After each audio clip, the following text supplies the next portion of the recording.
Hello everyone and welcome to the F1 Corner, this special vlog edition to bring you our verdict on the first ever sprint format weekend of Formula One.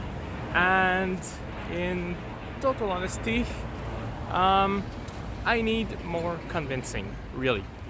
And there are many reasons for that. I'm not saying we had a bad weekend, but I think somehow it felt like everything was a bit less exciting, at least the important part of the weekend. So I have a list of points here that I want to go over with all of you guys.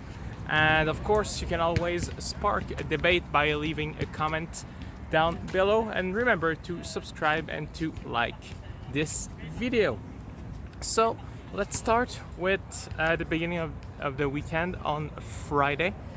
Qualification on Friday, which was brought there to try and have action on track for all 3 days of the event. So quali on Friday, there is already a problem there, because for many people, depending where you live, obviously, you are not able to watch the qualification session. And it is true that it was later than usual in UK time at Silverstone, but people like me living in America, it is still the middle of the day, meaning that if you work full-time, you cannot watch quali. And please stop the argument that you can just stream online or something. Many people cannot watch whatever they want while they are at work. Cash register, they don't come with a TV screen, for example. So already this is down a -1 for me. Then there's the fact that quali is almost irrelevant because it does not impact the starting order on Sunday, and that's because we have the sprint in the middle. So what is good, what is the benefit of qualifying in for example, George Russell 8th place in quali, but ended up starting the race I think in 12th place because of a penalty picked up for colliding with Carlos Sainz, and also losing some position during the sprint. What is the point here? If you have such a stunning performance and you end up starting in the end outside the top 10, or Sergio Perez, who qualified 5th but because of a mistake started dead last. Personally, that's not what I want to see. I think this is one of the point that Charles Leclerc also brought to the media pen, that at the very least, if there's a tweak to make to this format, well, qualifying should still be relevant for Sunday. The position that you qualify during the official qualifying session should be the starting order for Sunday. And then if we go to Saturday, the sprint race, sprint qualifying officially, but it was a race, it was not a qualifying. What we saw was somewhat exciting. I will give it to everyone who wants to argue that this was a good weekend, but honestly, lap 1 was good, and after that we pretty much saw what we would have seen in a normal race, which is a train of car that will try to overtake if they can, but did not want to take too much risk. We saw Carlos Sainz going further down the grid. We saw also Sergio Perez making a mistake and ending last. But we also saw the trends for the weekend. We could already predict some of the trends right after these 17 laps. For example, the obvious Mercedes, Red Bull were at the top and were gonna fly in front. but also that the McLaren were not able to follow the Ferrari. Usually that's something you would not have known until the race on Sunday. But now, because of the sprint, we knew that Leclerc, who was in front of Lando Norris, would in all likelihood stay in front of Norris and Ricciardo, because they could not follow. We also saw George Russell falling down the order, and you know, it was probably to be expected because he is in a Williams, but the fact that we knew already from the start was not really cool. Alonso made up some ground during the sprint, but then nobody was able to overtake him, so we knew he had good race pace. So, you know, all the trends were pretty much shown already during those laps, which removed some excitement from the Sunday. I also want to point out, which can be linked also to my comment, that you know, quali was almost irrelevant. The fact that, yes, it is true, only 4 drivers started in the position that they were before the sprint, but if you put back Sergio Perez in front and Carlos Sainz where he was before his collision with George Russell, if you put those 2 guys where they were, or almost, half the grid would have started exactly at the same place. It would not have mattered for half the grid that whether we had a sprint or not. So, you know, we can see it in a way, yes, people will say only 4 drivers started where they were before, but in reality, they pretty much all stayed where they were for the most part. And then we go to Sunday, the race, the official race.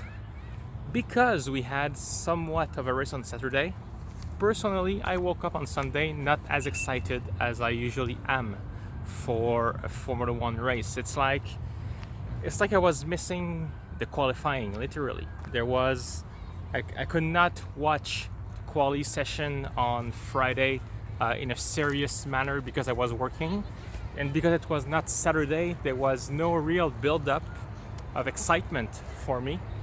And even though I was somewhat excited during the sprint, well, it took my energy, and when I woke up on Sunday, I was more like, oh well, I guess we have another race today, whatever. Which, you know, also was not the most exciting race when you think about it. Yes, there was the issue of Hamilton and Verstappen at the beginning, and it's true that you know, for the win between Leclerc and Hamilton, this was pretty exciting. But if you go back down the order, we did not talk much about the midfield. Most of the midfield stayed more or less where they were at the start of the race. Not exactly because of, you know, different things that happened, but overall we did not talk much about the midfield, about the McLaren, about the Alpine, about the Aston Martin. All these guys, as far as I remembered, we did not see them a lot.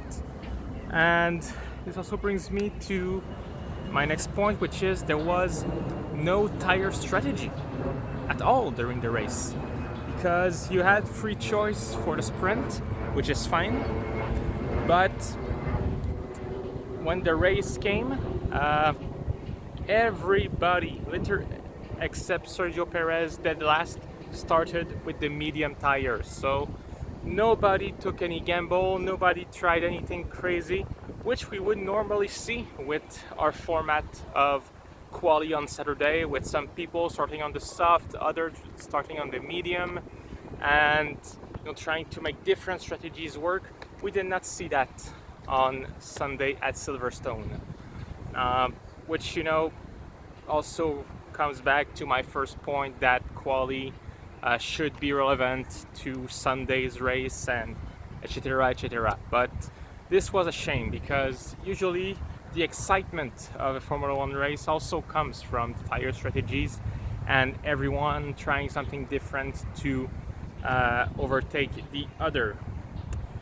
And finally, my verdict, honestly, I would say Friday less exciting for me personally, because yeah, it's just I could not watch the quali. So whether it was practice or quali, the same for me at this point. I think, because qualification did not matter on Sunday, put back practice and it does not matter, and just just have the sprint in the drivers championship order for all I care.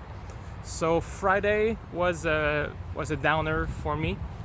Saturday, I'm split, because yes, we had an exciting few laps of sprint, but something did not feel right. It was not boring, but it was not what I expected personally.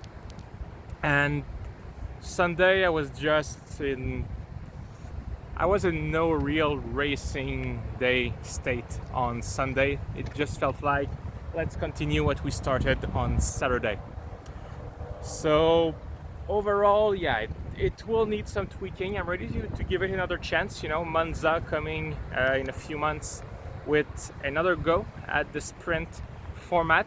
Hopefully there will be some tweaks done to everything. One of my proposition, if you guys at Formula One and FIA are watching, Ross Brawn, keep quali on Saturday, and you can have the sprint if you want, I don't care, but put all of that on Saturday, because I do not really care or mind about getting up very early in the morning in America to watch quali, but I certainly won't miss a day at work and the money that comes with it just for that. And that's also something else, I think, now that it's coming to mind, even for the fans at the track. For myself, going to various Formula One events, I can tell that on Friday not everyone is at the track, because also that they are working at their jobs. So if not only you cannot watch on TV, but because you work and you arrive late at the track for qualifying or just cannot be there, that is also boring. I think it's fine to have the practice sessions, even if it's not a lot of action, because when you are on around a Formula One track for an event, it gives you some time, some room to explore the activities around the track and everything that's there. Buy some souvenirs, participate to the various events around the track. So all in all, I honestly prefer a somewhat dull Friday that is like, a beginner's build up to Formula One. Then on Saturday you have the excitement of quali and who's gonna have the fastest lap, and then on Sunday you have the actual race. I prefer the old format after this first try, but we will see how things goes, and let's give it another try in Monza and we'll see how it is. And I am also very curious to see what is the verdict of everyone else. Thank you for watching, everyone. Remember to smash the like button, leave a comment, tell me what you think about the format that we had this weekend at Silverstone, and subscribe to this channel, obviously, so that you do not miss any update regarding this Formula One season. And I will see you again pretty soon. Hungary coming up in 2 weeks' time. Have a good day and take care. Thank you.